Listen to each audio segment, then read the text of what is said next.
Welcome to the Monarch Football Show with Coach CJ Goss. I'm your host, Nick Boykin, joined as always by Coach Goss. This past weekend, the Monarchs traveled to Montgomery, Alabama, faced the Huntingdon College Hawks in a loss, 42-6.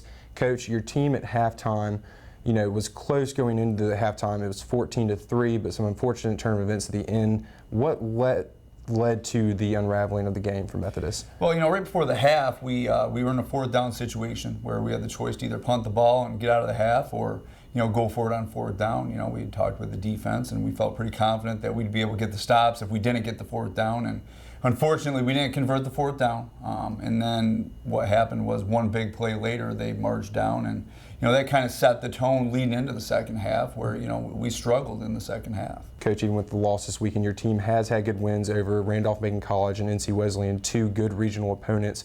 Your team has some younger players in the secondary, a new quarterback. How hard is it to kind of adjust with, you have some good veteran players at certain positions, but younger ones at others in key roles. How's it hard to kind of adjust and compete for a conference championship year in and year out? Well, I think it's difficult when you got mixed in with some younger players. You go into environments that they're not prepared for, and as a head football coach, it's your job to prepare them.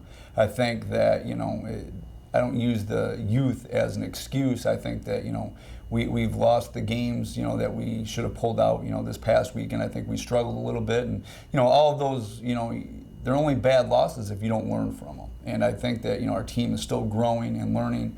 Unfortunately for the seniors, it's we're always looking to get those wins. And I look forward to winning the last three games of the season. Absolutely. So the Monarchs sit at 3-4 in conference, on the season, and going into the last three games. What do you do to stay on track and compete not only in these games but improve going into next season? Well, we're going to trust the process. Again, it's one game at a time. It's one practice at a time, and we're going to continue to move this thing forward. And our guys expect to win. We need to grow the guys up that are starting to play key roles on the offense and the defense. And we're just going to keep evolving one game at a time. And I'm real excited to see what the final three games hold. I think that I'm relatively optimistic that we're going to get this thing back on track and pull these wins out. Now, Coach, your Monarchs take on Ferrum College this coming weekend. It's an out-of-state rivalry for the Monarchs in some ways. Very close battles over the past few years with them. What do you expect to see from the Panthers? Well, Ferrum's tough football squad. I don't think their record really reflects how good they are.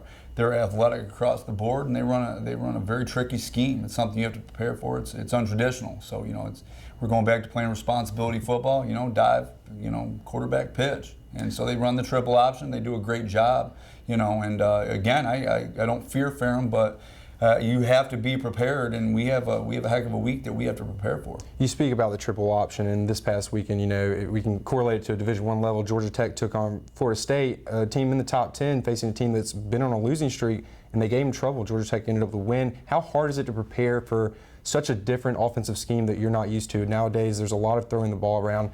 Now you're just going back to grounding and pounding it. Is it that much of a difference? Is it that crazy trying to prepare for a team that runs that scheme? Well, it's not necessarily the preparation as much as that you can't simulate what the other team is running. So if you're not used to running that type of system, you can't get the players to show the looks that you need going into a week. So a lot of it is adjusting to the game and making the in-game adjustments, and I think that we'll be ready. Definitely. How will you know at a certain point, and I know you can't really tell us now what it's going to be like on the field, but how will you know at a certain point if the Monarchs are doing what they need to do to kind of combat that offense? Well, we'll know we're doing the right thing if we're shutting down that quarterback. He's about as athletic as they come. So, he's the nucleus of the offense, and he really does a good job. And if we can contain him and keep him from distributing the football, I think we'll be in good shape.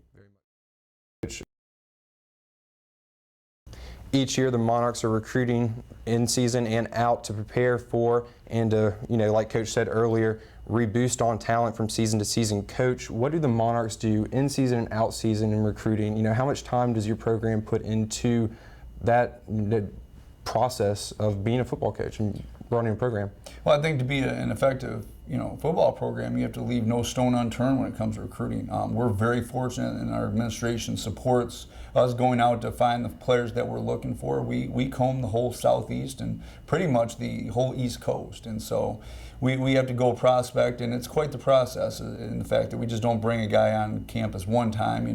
There's a couple times that he gets a chance to visit, and just the correspondence that we have to have, and you're getting into the recruiting game that you have to start earlier. So we have to find guys earlier, and we're competing against higher level guys, and we've had a lot of success, and I've been really impressed with our recruiting classes over the last 2 years. Definitely. Coach, you're not an old coach by all means, but you've definitely been a veteran within football and college football. How has recruiting changed from when you were a player in college to when you were just getting out into coaching and to what it is now with technology in the 21st century? How has it changed and how has it developed? Well, I think social media has picked up a lot of slack in the computer generation. It's allowed a lot of colleges to be able to locate more guys, to locate the better players, and to seek out those guys. I think that there's more interaction when it comes to the football players communicating with coaches and coaches communicating with football players. And I think social media has had a giant impact on recruiting as a whole. Very much so. And a recruit from last year, someone over this weekend that was crucial to the Monarchs, broke a conference record. We would like to give a shout out to Brandon Torres with his 51-yard field goal this weekend against Huntingdon College. Broke the USA South Conference all-time record in field goal yard distance. Congratulations again, Brandon Torres. Thank you, Coach, again for insight in the Huntingdon game last week and previewing Ferrum game coming up this coming week. If you can't catch the game at Monarch Stadium at 1 o'clock, tune in to memonarchs.com, the official athletic website at Methodist University, to watch the game online. For the Monarch Football Show with Coach Goss, I'm Nick Boykin. Go Monarchs.